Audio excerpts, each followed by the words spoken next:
Back once again for another Drums Radio Live. And once again, I'm really excited about the guest I have on today.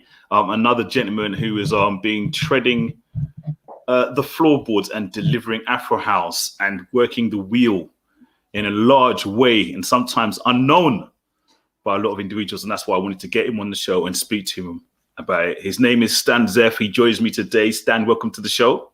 Thank you, Mr. Silk. Thank you for inviting me on the show and doing this this great work for our music, man. I appreciate it. Thank you. Thank you for being a leader and a founder of the sound and pushing it in certain instances where people kind of don't really, I mean, you're not a name that pops up all the time when people speak, but you are sort of such an influence that's there in the background. And I think people need to be aware of your contribution to the sound.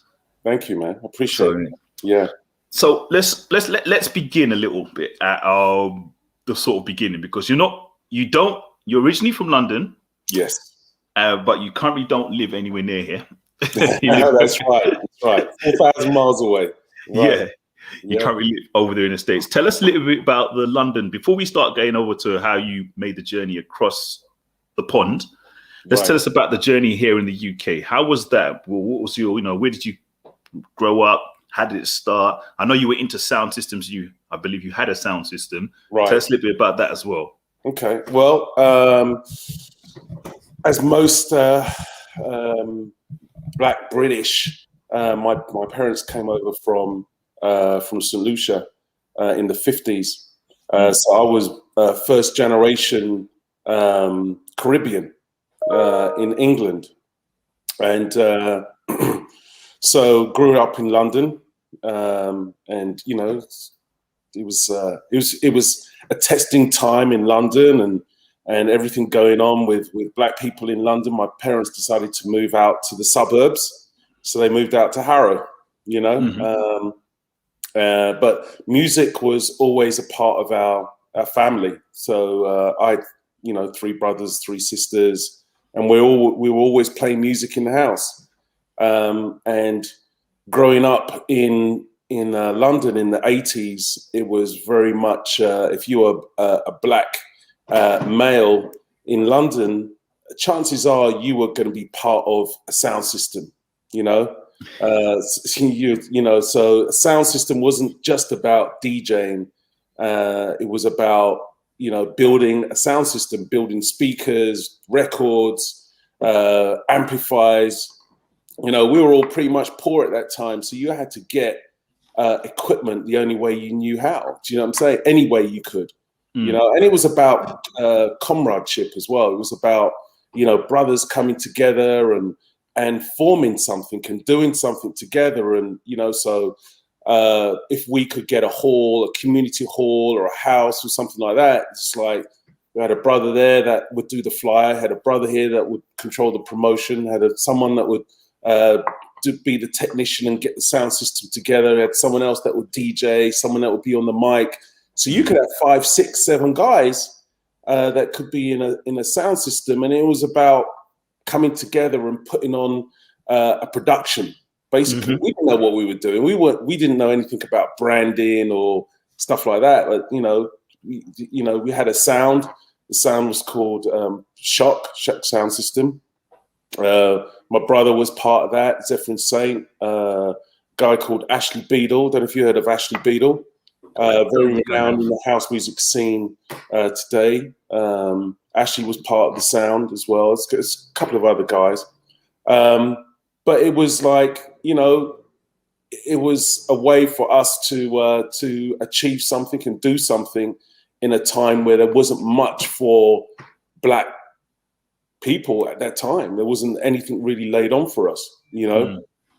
My obsession, my love was with music. My obsession was with technology, was with electronics. So I was really into electronics when I was in school and college.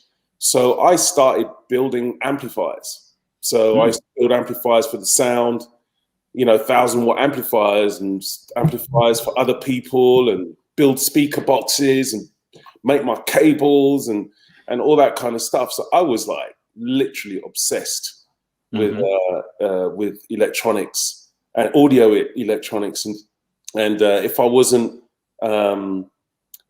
talking about music and in the record store, I would be talking about electronics, or in my bedroom and making amplifiers and smoke and stuff going everywhere. Do you know what I'm saying? And so it reminds me of a time when I built an amplifier. This amplifier was for the mid-range. Okay. So it wasn't that powerful. It was about 500 watts per channel, something like that. It was for all the mids, and we called this amplifier Spliff, because the first time I built it, and I built the amplifier, put it in the case and everything like that. When I built it, the first time I switched it on, it started to smoke. I was like, "What's going on?" The amplifier smoking. Switched it off. And I was like, I don't know what's wrong with it. Let's try it again. Switch it on. Started smoking again. All this smoke started coming out of it. So I had to pull the amplifier out. I saw that it was a cable that was caught in between something, and it was just like melting and it was getting hot. So I had to move the cable, put it back in. It was fine. But the name stuck with that amplifier. We always called the amplifier Spliff. So, it was good times. The journey began there. Yeah. Okay, so there, you found yourself the sound. You, of course, what were you playing there? Reggae, ska? No, 80s. It was pretty much. We started off playing R&B. Okay, old stuff that was hot at the time. But then I was introduced to house music. So our sound system, we used to play up and down the country. And there was one time I was in Leicester. I was doing a gig in Leicester, and I wasn't going on first. I was going on later on in the night, and there was these guys playing this music before me, and it was house music. It was Chicago house music, and they were like throwing each other up in the air, and they were dancing crazy, and I was like, "What is this stuff?" Do you know what I'm saying? And it was Jack Your Body, and Jack your body, Jack your body, Jack. And they were throwing each other up in the air, and they were imitating what was going on in Nottingham, because Nottingham was really big for house music in like 85, something like that. It was really big for house music. So I was like, what is this? So I went down. So I was like, when I came back down to London, because London, they were just playing rare groove. You had the Norman J's and the Trav Mad Hatters and everything like that. Everyone was just playing rare groove and James Brown, and looking cool. So, I went in the record store and I was like, "Have you got anything on the Tracks record label?" Yeah. And they was like, "Yeah, we got some stuff here." It's just like, I think it was Black Market Records I went in. We got some stuff here. It doesn't really sell, So I was like, okay, let me hear it. So they started playing. I started hearing all this stuff on Tracks, and I found out there was this guy called Jazzy M, that had a record store in Kings Road? On Kings Road. Yeah. Knightsbridge. Okay. Bluebird or something like that, wasn't it? No, this was it wasn't Bluebird. Bluebird was in Paddington. So Bluebird didn't sell any house music. There wasn't a lot of places that sold house music, but this guy, Jazzy M, I can't remember the name of his store. All he sold was house music, especially stuff from Chicago. So I used to always be in there, and I used to buy all the stuff on Tracks. And then you had a lot of New York stuff, some stuff from New Jersey, on Quark record label. New York was Fourth Floor Records.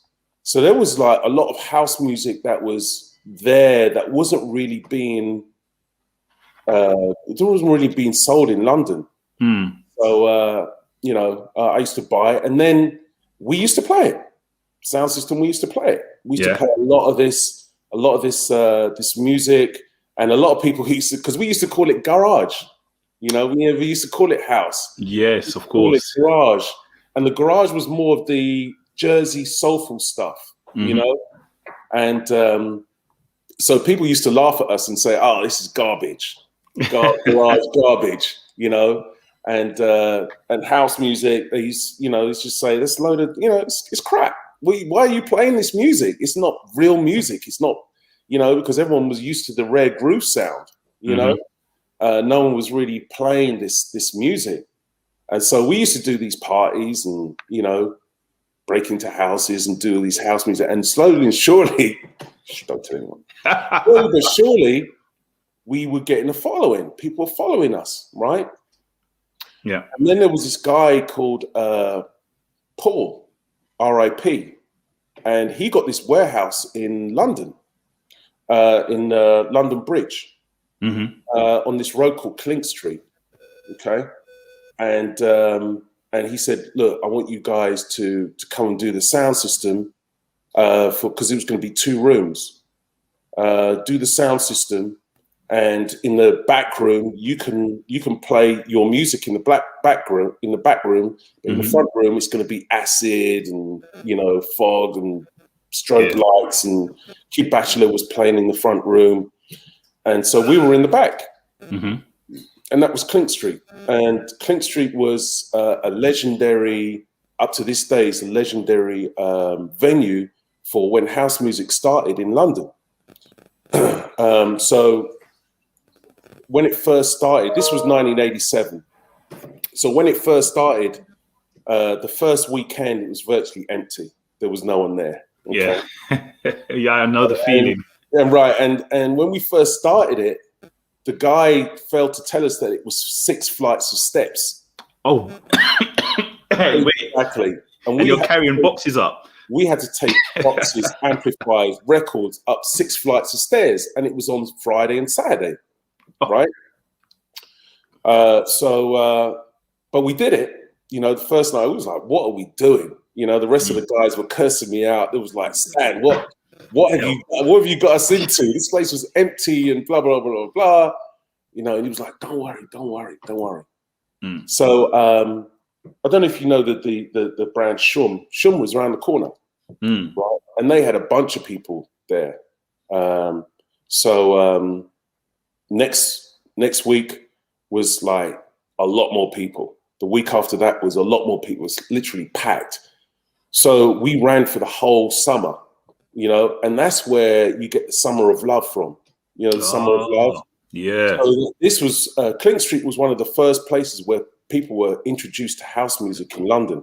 And then from there, a lot of the people that came to Clink Street, they went off and they started their own parties. They started doing all these warehouse parties and parties in these big fields where people drove out in the country for miles, and there would be a big sound system and stuff like that. So from there, people got us to do a lot of other stuff, you know.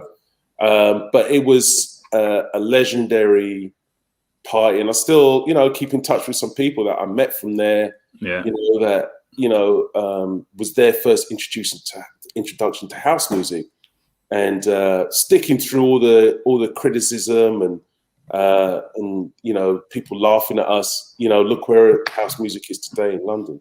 Yeah, you know? Definitely massive movement in itself. Right. So tell us. So clearly the progression happened. Tell us the journey and how you first came across, say, the Afrohouse sound. Was that before you went to the US, or did you notice the sound here in London first?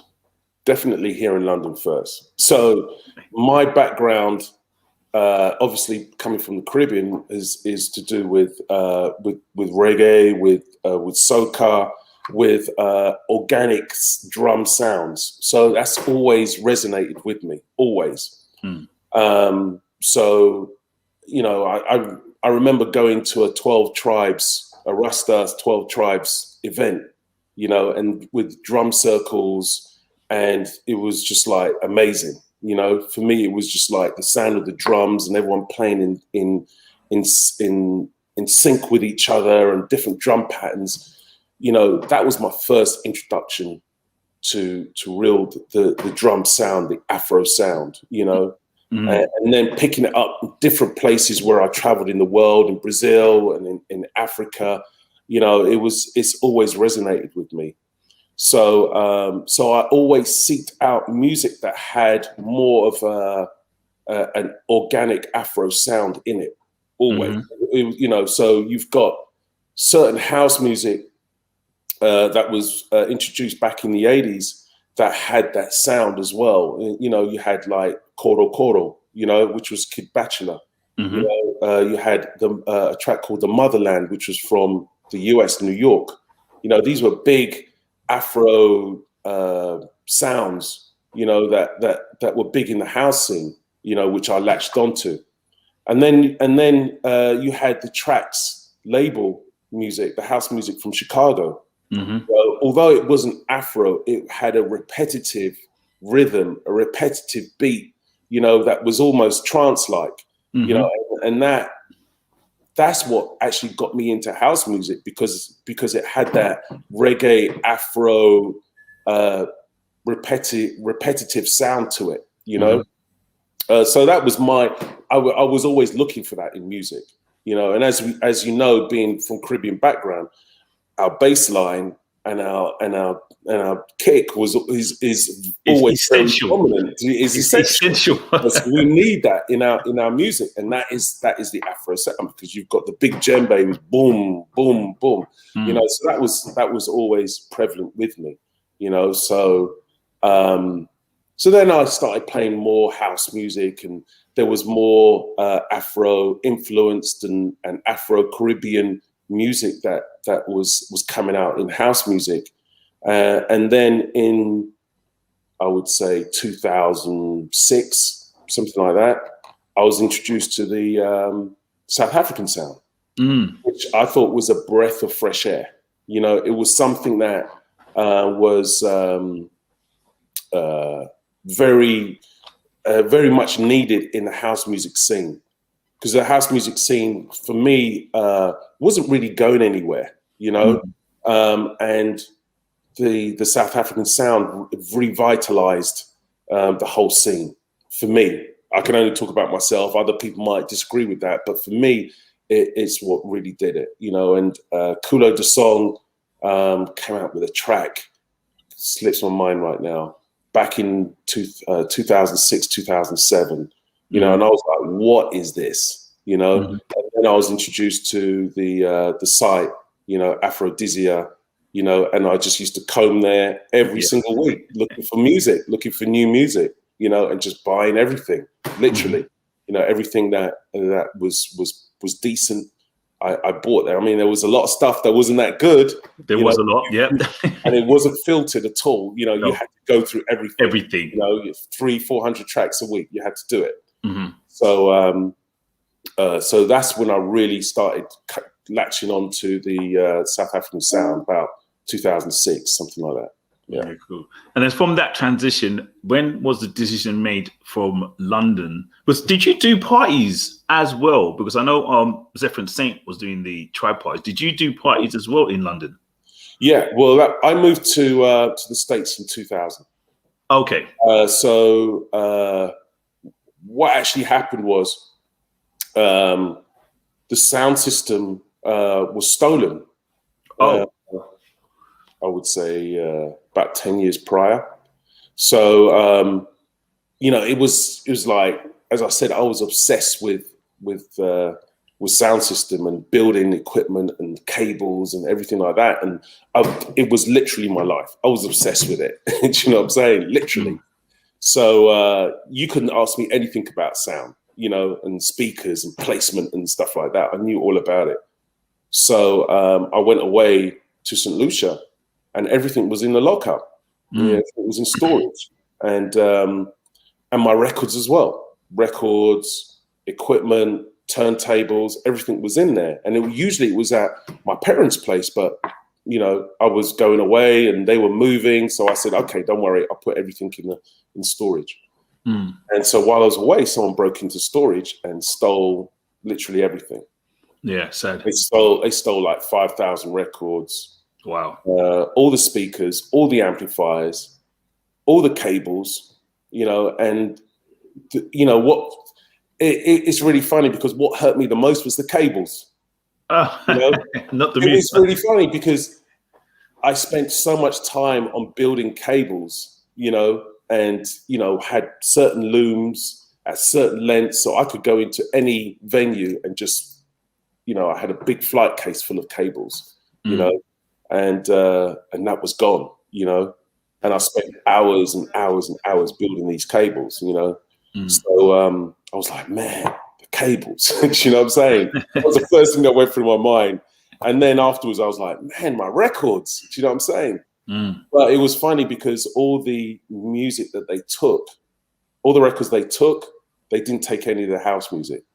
Oh, wow. All my house music was still there intact. Do you know what I'm saying? But they took all the rare groove, all the hip hop, all the R&B. They took all of that. So, you know, it was about 5,000 records, if not more, you know?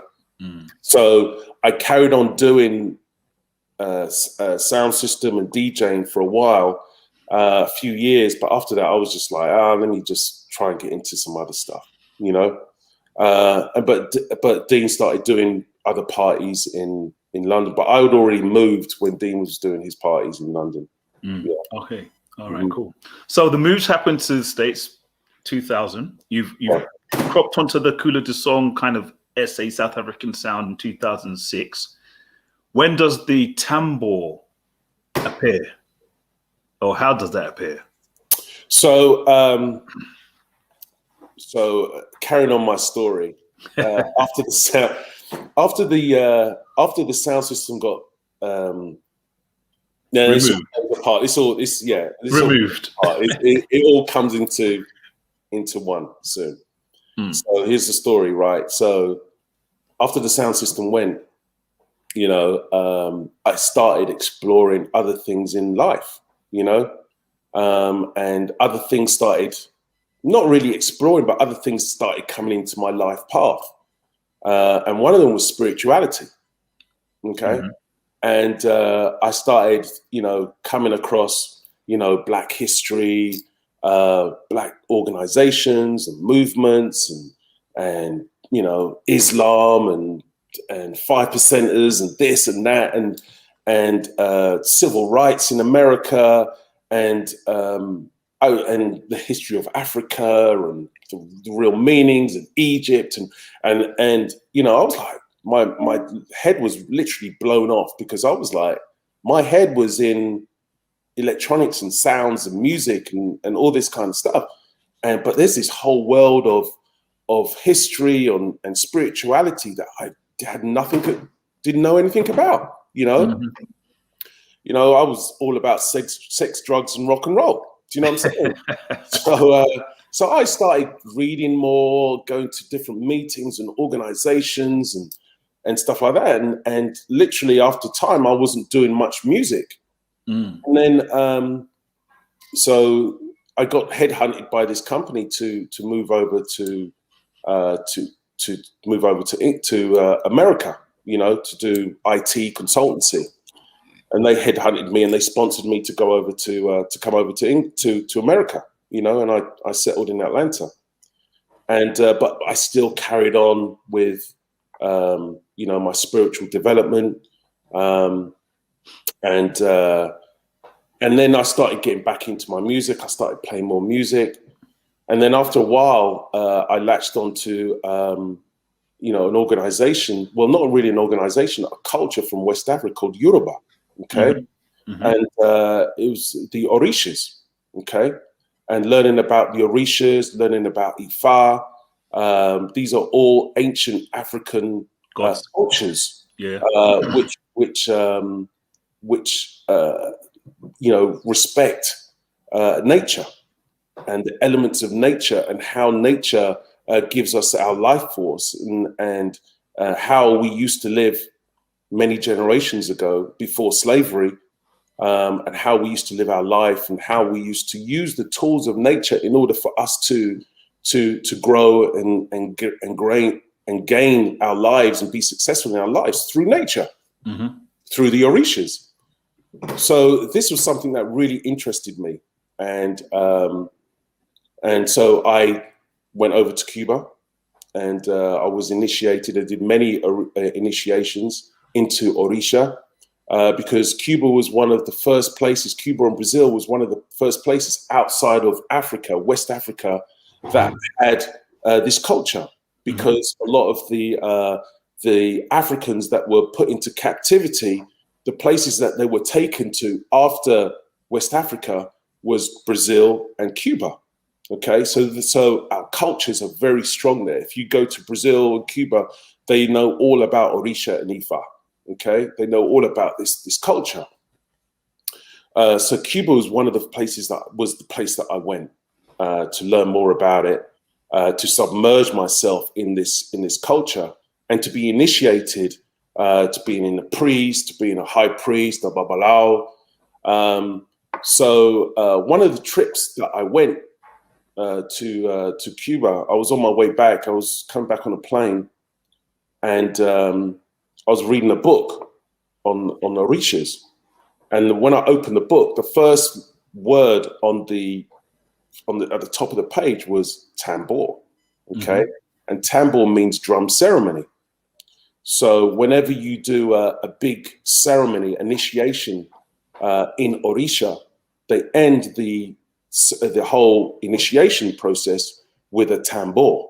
Okay, and the tambor is when you have 3 men playing what we call the bata drums. Okay, they're drums with skins either side of the drum, and they're sacred drums. Okay, so these drums have been brought alive to play the rhythms of the Orishas, or the ancient rhythms that we use for communication, not just with each other, but with spirit. Okay, with nature. Okay. So, and people dance. For every rhythm, there's a specific dance, and there's a specific song that has to be played for that Orisha, and the dance for that Orisha, and it represents whatever's, the nature. So when I saw that word tambor, I was like, okay, that's what I need to do. That's what I'm gonna do a party based around my spiritual development, of a drum ceremony. Because as I said before, everything, I've always been enticed, and the sound of the drum has always just pricked up my ears and raised something inside of me, So, and it wasn't until a few weeks ago, I actually was thinking about that, and I was thinking, okay, this is why I lost all that equipment, because all that equipment went, because I was like, where is this person? And I had to forget it, because I had to progress in a different way. I had to progress spiritually, and now, I can see why, because if I didn't lose all that equipment, then I wouldn't have progressed spiritually and be where I am today and do all the things that I do spiritually today, as well as my my musical development as well, So the Tambor Party, the Tambor event and brand brought my music and my spiritual development all together. Amazing. I can see I can see how that worked in as well. Wow. Right. Yeah. Do you know that Afro House is more to me than just a genre of music. Okay, it's for me, it's a way of life. Yeah. For me, it's a spiritual development. For me, it's a way for me to express my spiritual self with my music. Okay, and incorporate and have a way for me to take a break from my spiritual side.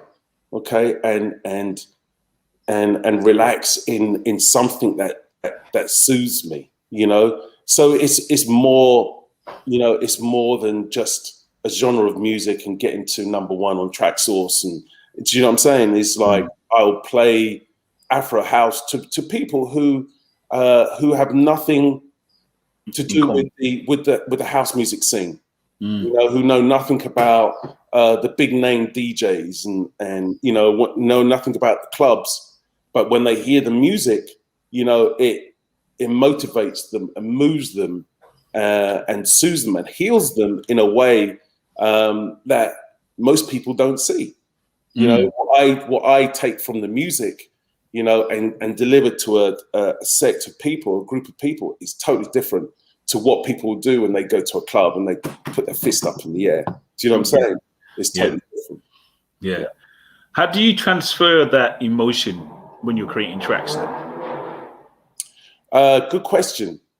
I mean, for me, when I'm creating tracks, it's a ceremony, you know, because I'll in my studio, I'll have, you know, some incense or some sage burning. I'll light a candle. I'll say my intentions before I sit down for a session, you know, and you know, and I'll put myself in a place where I can make music, you know, and shut down everything else that's going on outside of me. Do you know what I'm saying? And I can concentrate on music and be in a good, calming place, because that affects the music that you play. You know, it affects the music that you make. You know, so I have to be in a certain state of mind before I start making music. Before I used to just jump in the studio, sit down and make music.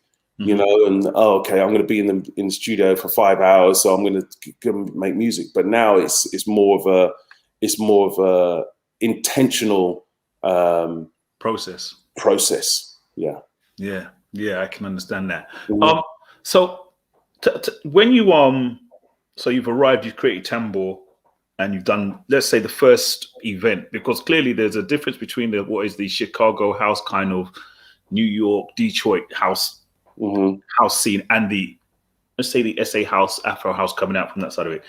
Introducing that to the ears sometimes with an American public, I have found personally that you sometimes find it kind of like, oh, what's this? I'm not sure about this. Have you experienced that as well, or is that most definitely? I was on my own for a second there.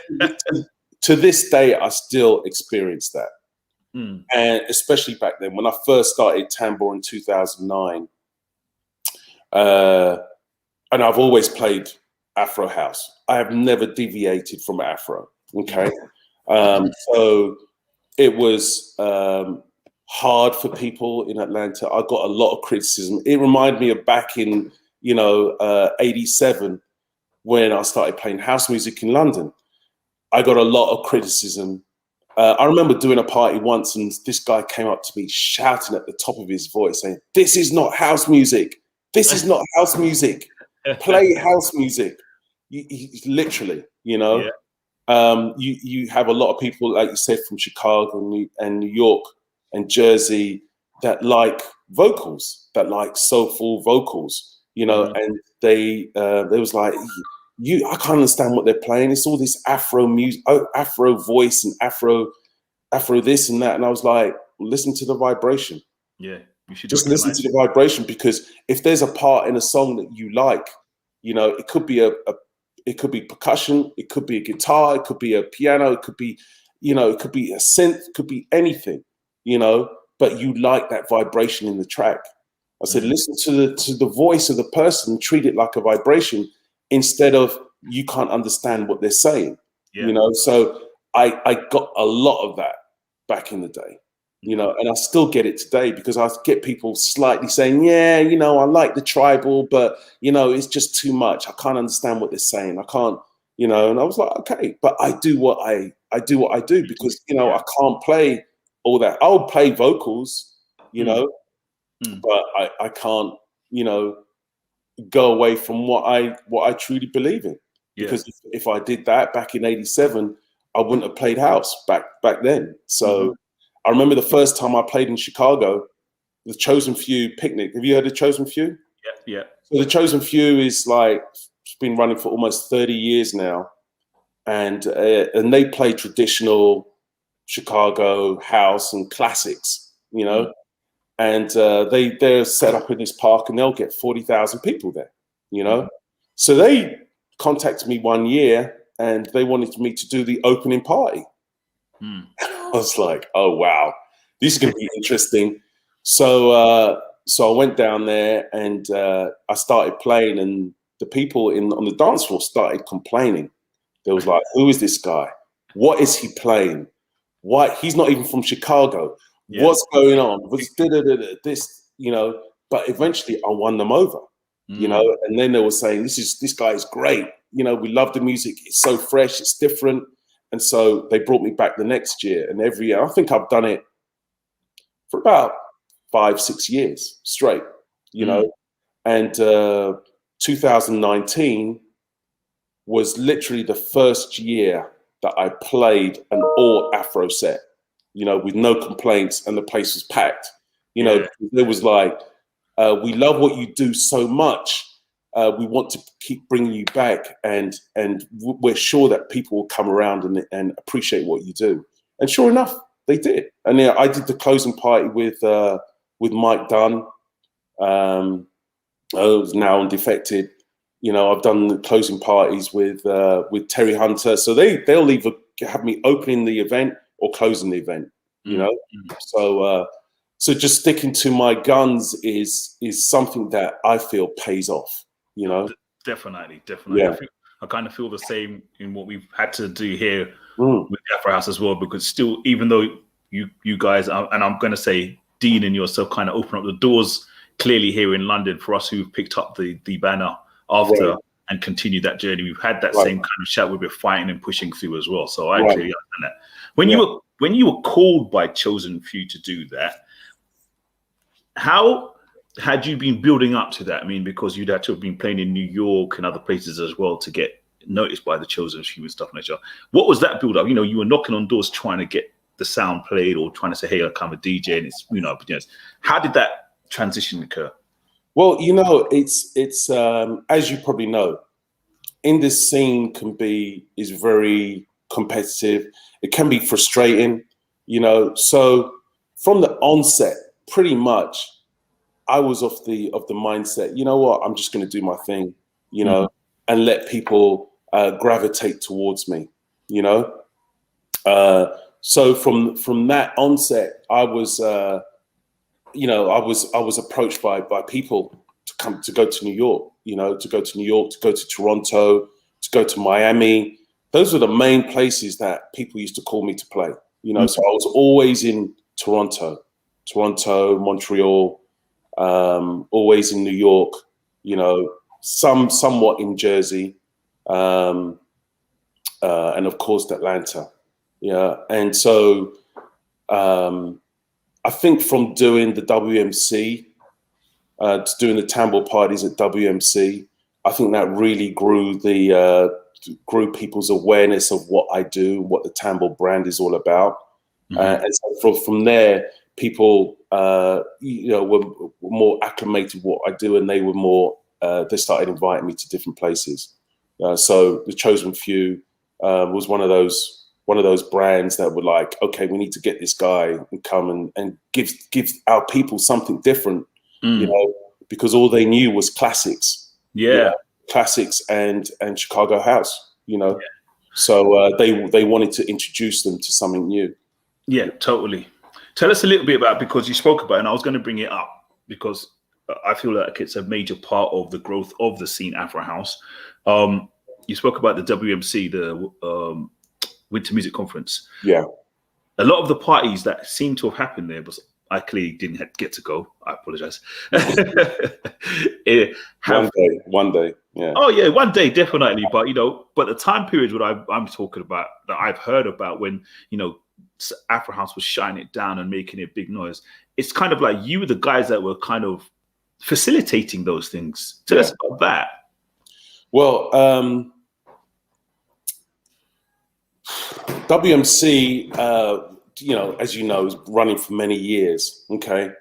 And there, you know, it was pretty much the same type of thing. It was pretty much the same soulful house, you know. So when we decided to start doing parties there, Tambor parties, it was something completely fresh, you know. And you had two main parties at WMC that were doing something different. That was the South African Invasion, and Tambor. And so with the South African Invasion, the South African government at that time wanted to promote the South African Afro house scene worldwide. So if you were a DJ producer in South Africa, the South African government will give you money to travel over to different parts of the world to put on events, okay, to promote South Africa. So they had DJ Fresh and all the other main DJs from South Africa that used to come and used to do this event, at Ocean's 10, which was right on South Beach. And they would literally, have South Africans from all over the US would come to this event and just pack it out. And just I couldn't even get in. It was crazy. And I knew the person who put on parties at that venue. And it was very hard for me to get in because it was literally so packed, and that in itself created attention because everyone else at WMC was like, what is this party? How can we get in? We can't get in. It's packed. It's this, So the people that were putting on events at that venue, Ocean's 10, which was an open air space right on South Beach, they approached me and they was like, we want you to do an event there. We want you to do a tambor event. So I was like, okay, cool. So the first one I did with Tribe. So it was Tambor Tribe. And we did one and we got Afro sounding DJs from North America. Okay. So we got Jihad Muhammad. We got Adam Gibbons. We got Sabine Blazing. And some other, Mark Francis. We got DJs, Oscar P. And so we put on this great lineup, Yogi from Toronto. And, it just blew up. And and all we played was Afro all day, And so it just blew up. And the first one, they put us on on a Wednesday or a Thursday. We didn't have the weekend, right? Yeah. The following year, we were the Friday. The following year, we were the Saturday. So it just grew and grew and grew and grew, and it was just massive. It was just a big explosion. I sold tickets beforehand; it was sold out, so people couldn't even, they were getting 700 people. It was packed, and people they wanted to get in somehow, So that really did it. But the Zeff, used to do it as well. And really at that time, it was like 2011, 2012, 2013, 14, and 15. At that time, it was like Afro House was so fresh and new to people that it was, it just permeated throughout all the clubs and all the events going on in North America for that year. And then they will come back and they will hear new stuff, new music, and okay, this is what I need to do. This is what I need to get, because Zeff and Saint played this, and the Zeff played that, and Adam Gibbons played this, and blah blah blah. And, do you know what I mean? So people, it was like their fix for the year, and that's what and we introduced new DJs to them as well, So, for example, if you came over, we was like, oh yeah, of course, we'll put you on the lineup. Do you know what I'm saying? Because that's what we did. We introduced new DJs, and then from there, people was like, okay, I want to book that DJ. If I'm doing a gig in 6 months' time, and I want that DJ because I love what they did, and it was like it kept the scene going. So when WMC was dying off, it kind of killed that revitalization of the scene. To keep it going. And it died off not because of COVID. It died off a few years before that, because Miami was just getting too expensive for people, And I was going to ask you regarding that, the decline. I'm going to say decline from its height, and how it affected the Afro House parties and scene that you had been kind of cultivating there in the US. Do you think there's an opportunity or somewhere where you can deliver or create something in another city, maybe Atlanta? Because Atlanta would be a great spot because it's got that kind of, doesn't really have a real house scene. Could you recreate a conference of some nature? Yes, is that nature there? I talk about it with some guys, regularly. Being in conversation about doing something. Something is needed because it did more for the scene, the house scene in totality, as well as Afro House, because it was a springboard for Afro House, definitely, but it did more for the scene. After WMC, people would would say, would be talking about what was the best party, and what was the track for WMC. What was the music that people were playing everywhere? You know what I'm saying? So it was something that people took away, and it was like, okay, I'm doing an event. I'm going to make sure I play these tracks because these were the tracks that were doing it at WMC. You know? So yeah, it's something that we need. And with every scene, every organization, every genre of music, there's always something that brings people together. There's always like the epitome of indie music. Do you know what I'm saying? There's like, they all come together at certain festivals, where the top bands will be playing or the top DJs will be playing. And so that people come from all over the world, to hear these top bands or hear this top music and then go away and they're revitalized and they keep that scene going. We don't have that right now. Definitely. I agree. Yeah. I agree. All right. So I'm going to keep going around that kind of arena.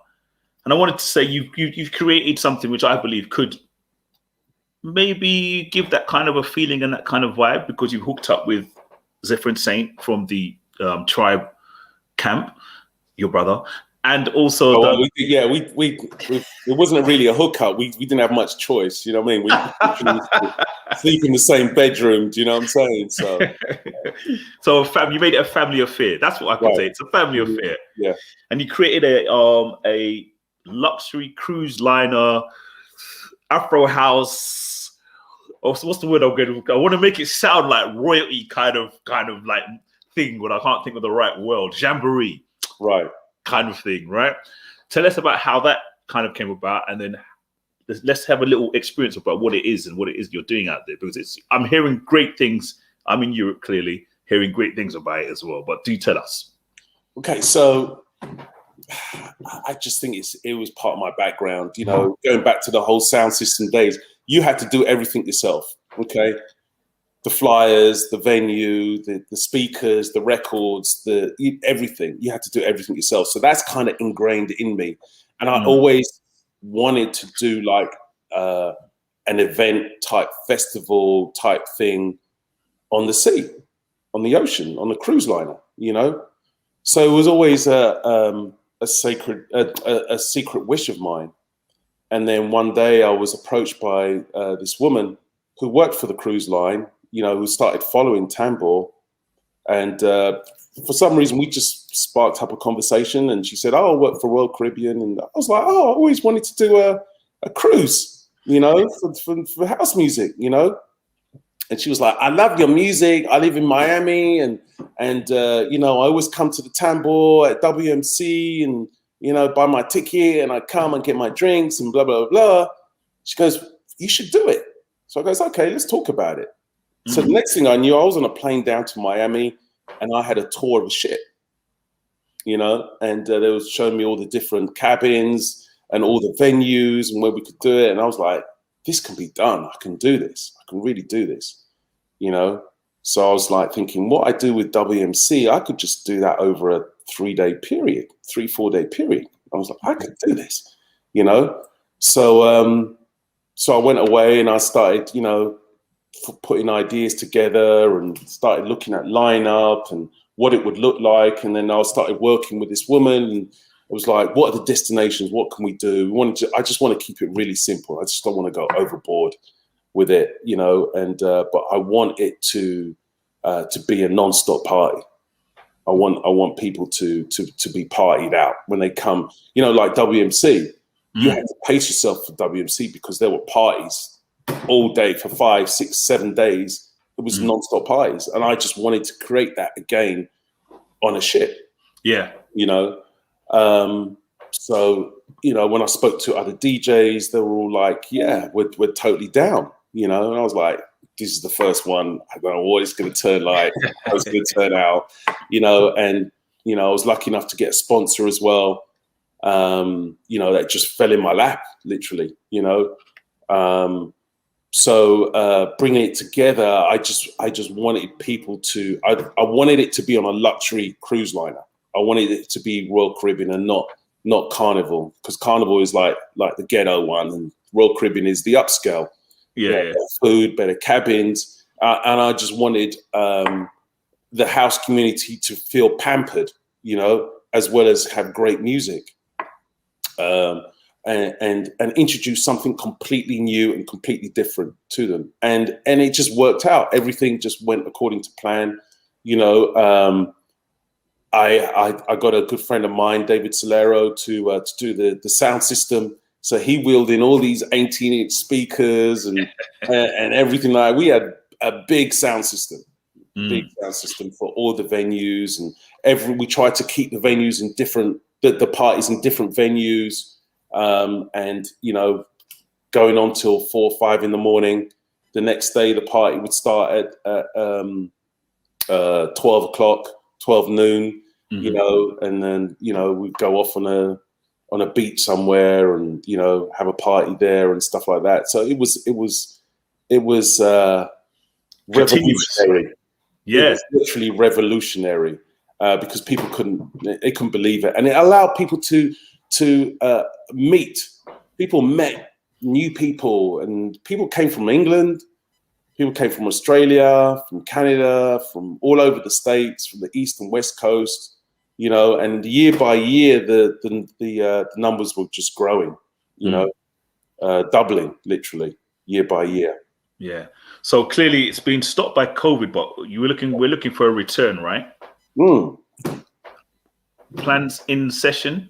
No, I think I've been approached by the cruise line for next year. I don't think next year is going to be viable, but we'll see how things go for the year after, you know, 2023, and see how things go from there, you know. Yeah. But it's something that literally weekly people are hitting me up. It's like, when's going to be the next cruise? When's going to be the next cruise? Because it's just something revitalizing, you know, and something people really need. No, definitely. I think it's something that a lot of people, you know, it's different for our scene. It's not something that we've got in this scene. There's other scenes, hip hop and R&B ones. I know of the cruises and stuff, but I don't think there's one that ever has an attachment to the house and the Afro House kind of scene. So it's a really great idea, and I commend both of you for like pulling it off and making it happen. Looking forward to seeing it rise and grow as well. And also, it's like, although this scene is, you know, the scene was started in Chicago, New York, okay, predominantly Chicago, you know, but we can see how Europe is really leading the way of house music, and all the festivals and stuff isn't really held by the North Americans that started the scene, you know. So this is something for them to have, and really there aren't that many festivals. Yeah, I was going to say that festivals in North America for the people of the African Americans that started this scene. You know? Yeah. And there's no history to carry on to the people coming up. You know. Mainly because it's being hidden. Let's be quite frank. Because people, exactly, and it's not something that a lot of Europeans actually acknowledge. You know, or even know. Or even know. Right, or even know. So it is something that needs to be done in order for the history to carry on, you know? And people can see, you know, when, you know, because Europeans will come over to the cruise and they'll be like, I never knew that house music was like this. Never knew that, because there's a different energy of the way people dance and how people react to music, and people from Europe especially need to see that and learn that, because otherwise it'll be forgotten. Yeah, definitely. There is definitely a different whole vibe when you go to the States. And right, exactly. Even with that Afro house music, you know, how they react to it is totally different. Yeah, it's totally different. It definitely is. Okay, cool. Right. Coming up to nearly an hour, just final points and stuff, and really. Let's future visions. What is the future for Tambor and Afro House in the States? We've discussed a couple of things, and I think that, you know, there's some great ideas there. But what is your future? What do you have in mind, Scape? I think, you know, I think it's important for me to keep promoting the Afro House sound, and to new people. You know, I think that there's a whole world out there that needs to be introduced to Afro House, and using my tool of the label, my tool of the party, using my spiritual growth as well, to promote it in every way I can, and to have people gravitate more to this sound. I mean, it was, you know, quick example. In a few weeks' time, I'm going to California. I'm going to North Carolina to play Afro House to groups of people who don't know about this whole scene. Do you know what I'm saying? They just love the sound and the way it's played and the way it comes across. And that is, you know, through the label and through the way I play the music. I'm just going to continue to grow it, you know, and introduce people to this sound. You know, I want to get back out there, start doing more events, you know, but doing more events, as I said, growing the audience, you know, and not sticking to these people who like, oh, you're playing too much Afro. I can't hear, I can't understand what they're saying. You know, growing it to a younger crowd, you know, which are people that are gravitating to this music, you know, and it's a great genre. Yeah, you know? definitely. So just growing it, you know, building the label, you know, licensing more music, doing more compilations, and doing more events. Just, you know, just growing the brand in itself. You know.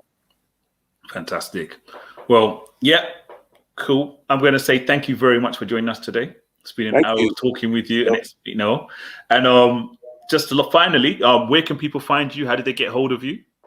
Okay, well, best way is the website, tamborparty.com, where you can go and buy the music, see what's going on, where our live streams are, buy the apparel, tamborparty.com.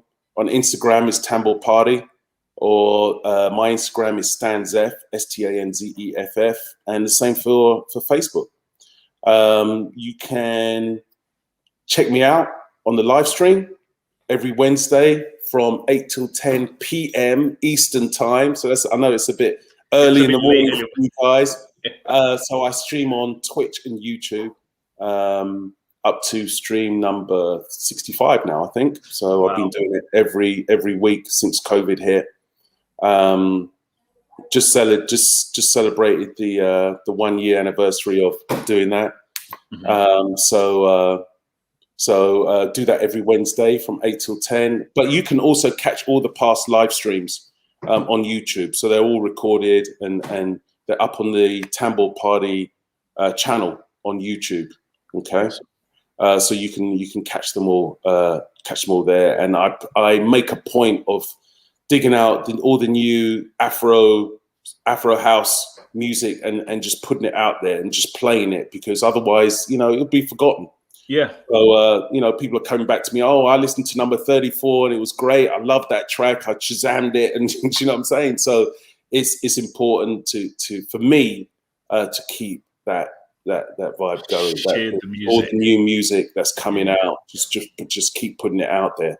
Do you know what I'm saying? So every Wednesday, 8 till 10 p.m., Tambor Party channel for YouTube and Twitch. Awesome.